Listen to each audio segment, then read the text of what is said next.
Well, good morning, church. It's a new year. It's 2016, and this is the first blog of this new blog that we're going to be sending out on a weekly basis. And the title of this blog is called Grace and Truth. And the reason why we're calling it the Grace and Truth blog is because it's those two things which most characterize Jesus. In fact, in John chapter 1, it defines Jesus as being full of grace and truth. It's John 1:14. It says, "And the Word became flesh and dwelt among us, and we have seen his glory, glory as of the only Son from the Father, full of grace and truth."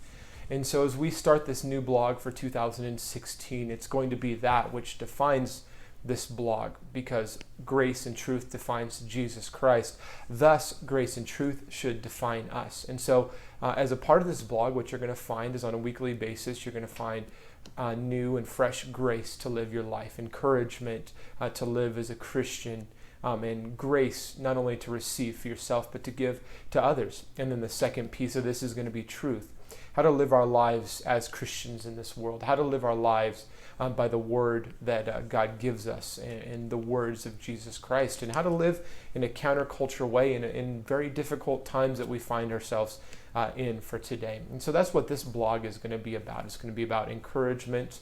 It's going to be about giving and receiving grace. And it's going to be learning about truth, about things that are going on in the world, and things that God is teaching us about the things that are going on in the word and in the world today. And so my hope is that as I communicate to you on a weekly basis, that you'll just be encouraged midweek, preparing yourself to get back into church on Sunday. And also it's just going to give me an opportunity to speak from my heart about things that are going on that we don't always have time to talk about on Sunday mornings. And so the one thing that I wanted to share with you today and this morning for this week is that as we start a new year, I wanted to share with you some encouragement on how to get your new year started right. And actually, Pastor Dan Stewart preached at church this last Sunday to give me a break. And he read a verse that I thought was very, very powerful. And as I was thinking through this blog and what I wanted to say to you today, the verse he spoke of really encompassed, I think, what my challenge for you in this new year would be. And it's found in Deuteronomy. It's Deuteronomy 1, 20 through 21. It says this, "And I said to you, you have come to the hill country of the Amorites, which the Lord our God is giving us. See, the Lord your God has set the land before you. Go up, take possession as the Lord, the God of your fathers, has told you. Do not fear or be dismayed." Now, Pastor Dan spoke about fear yesterday in church. And it's not so much fear that I want to speak about this morning, but it's taking the land, if you will, this morning and for this year of 2016. You see, in this story, God had set before his people the land that they were supposed to get. It was the promised land. And God had promised it to the Israelites for a very long time.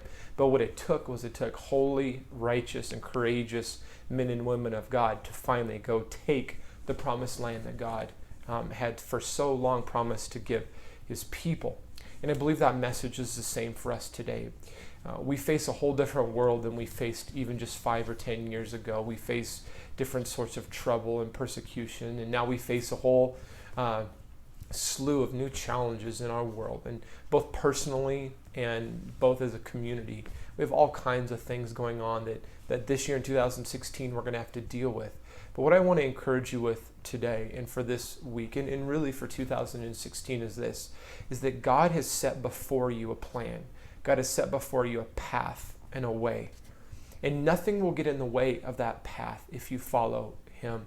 And that's really the critical point, I think, for us as Christians in the world today, is that we can understand and we can know that God has a plan for us, and God has a place for us, and God has a life for us, and God has a ministry for us. We don't have to go searching for it. We don't have to go looking for it. We just have to take steps of faith. And just as God had promised the land to his people, God has promised a way of life. God has promised a plan and a ministry for all of us.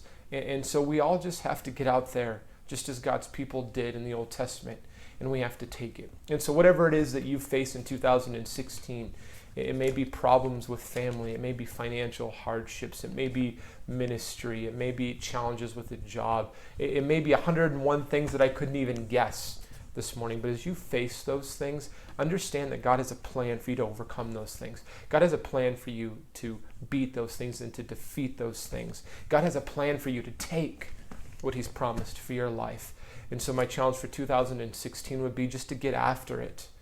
Go climb that hill and make it to the peak and defeat that thing in your life, or win the battle that you've been facing for a long time in 2016. So get out there this week, spend some time with the Lord, be in prayer, and go after the things that are challenging you. Have a great week.